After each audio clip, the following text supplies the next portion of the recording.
Hello, and my name is Pete Rushmer, and I'm your host today of A Half Dozen Things podcast. A Half Dozen Things is a podcast for business owners just like you. Whether you're an underdog hungry for success, or you're already smashing it but want to continue to level up, we are here each week for you to get insight and learning from the very best in the business. No fluff, no BS, and no self-proclaimed gurus talking about how easy business or life is. Hello and welcome to this episode of A Half Dozen Things podcast. This is a RUSHcast with me, which means it's going to be a quick fire discussion around what are employment engagement surveys or employee engagement surveys. And this is something that we've done increasingly with some of our operators and some of our clients that we work with. And it's always fascinating to see what an engagement survey looks like and the impact that it can have on an organization. And how they interact with their employees. So it's a really, really interesting thing. And the reason that employee engagements are important are that it helps a business that wants to understand where their mindset is of their employees, particularly if they have challenges around recruiting and retention of people, particularly if they have challenges over the behavior of people in their organization.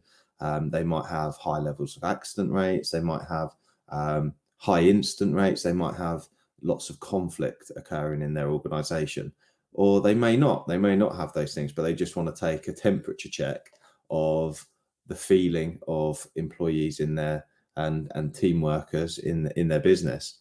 And an engagement survey has a really good capacity for being able to help leaders in a business understand what the temperature is in their business. So when I say temperature, what I mean is that what is the feeling? What are people feeling about the business and understanding what that is? And the beauty of doing a survey means that you have something tangible and something measurable to be able to benchmark any activity that you do as a business moving forward to try and improve and impact those things around the culture and around the level of engagement of your people in the business. So it's very, very interesting thing to carry out. And it's something that I've been really pleased to be able to work with a few of our clients recently to help support them too. Now, Flagship aren't a specific survey company. There are companies out there who specialize in doing employee surveys and they help design them and those kinds of things. Now, we can do those things, but this is part of a value-added service that we offer.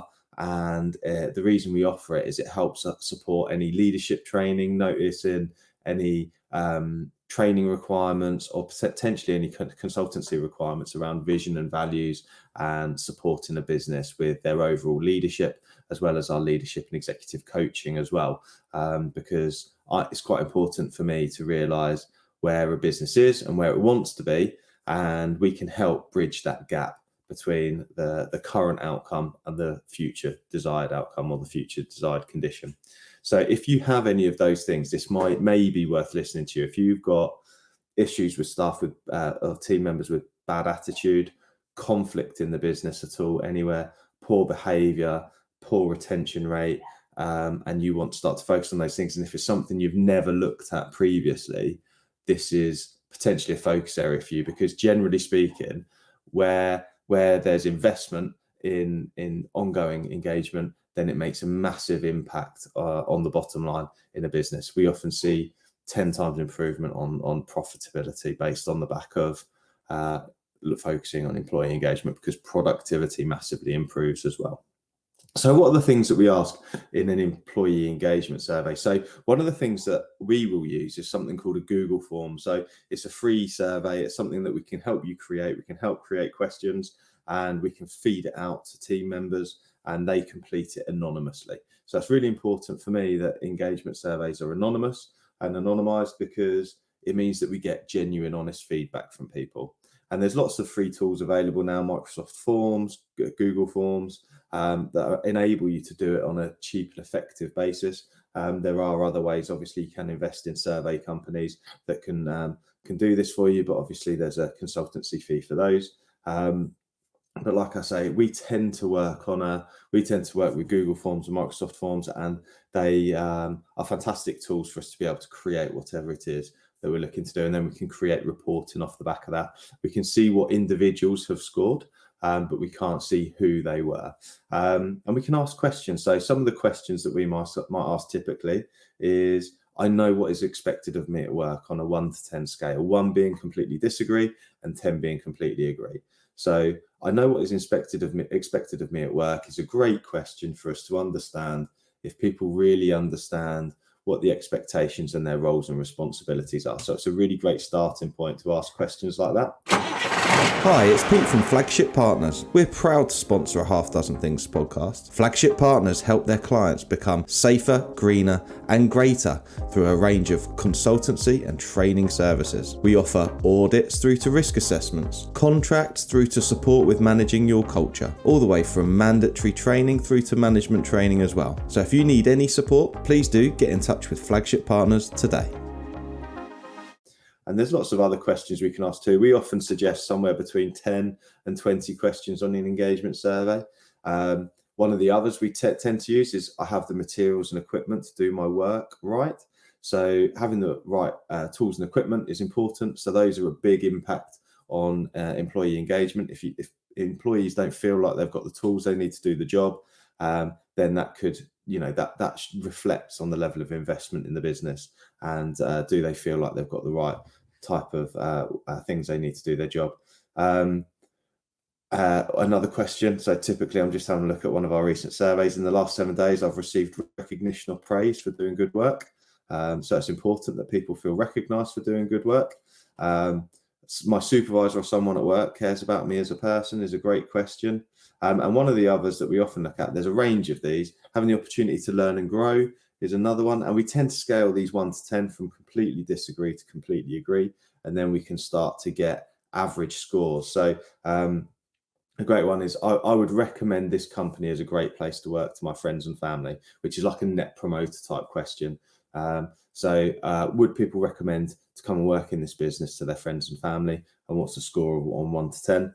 Now, what we can then do, obviously we can then do open source questions so people can give open feedback about things, any challenges they've got, those kinds of things. Now, what we can then do off the back of this survey is we can start to look at each of the questions and we can start to benchmark averages across the business. And then what can happen is the business can then consult with their employees around how to improve. What is it that we're looking to do? You could maybe set up a working group within your employees and they can discuss, right, okay, so I would recommend this company is a great place to work for my friends and family, and the average score was 5 out of 10.